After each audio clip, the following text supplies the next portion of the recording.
नमस्कार मित्रों, मैं हूं डॉक्टर एस.के. गुप्ता और मैं आज आपसे चर्चा करूंगा कोरोना वायरस के ऊपर।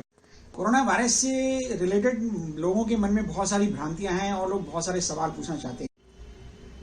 कुछ लोगों के मन में ये भ्रांति है कि क्योंकि कोरोना वायरस जो है एनिमल्स के द्वारा मनुष्यों को पहुंचा है, तो लोगों के मन में आशंकाएं हैं कि उनके घर में कुत्ता है, बिल्ली है या और कोई पेट जानवर है, क्या इस प्रकार के जानवरों को कोरोना वायरस हो सकता है और क्या उन लोगों को कोरोना वायरस जो है अपने जानवरों से, अपने पेट से हो सकता है।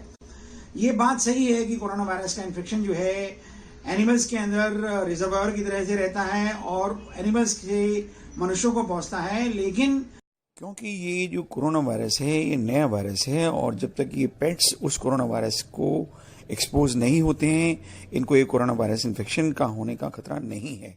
कोई एविडेंस नहीं है कि जो घर में रहने वाले पेट हैं या डॉग हैं या कैट्स हैं, इनको कोरोना वायरस होगा और इससे मनुष्यों को होगा। हाँ, ये जरूर आवश्यक है कि जब भी आप अपने एनिमल्स को टच करें तो उसके बाद अपने हाथ साबुन से धोएं, क्योंकि इससे और वायरसेस के इन्फेक्शंस का या बैक्टीरिया के इन्फेक्शंस का, जैसे कि ई कोलाई वगैरह है, ट्रांसमिशन का खतरा कम हो जाता है और बेटर हाइजीनिक प्रैक्टिसेस को इवॉल्व करने में और उनको मानने में हमेशा फायदा रहता है। धन्यवाद।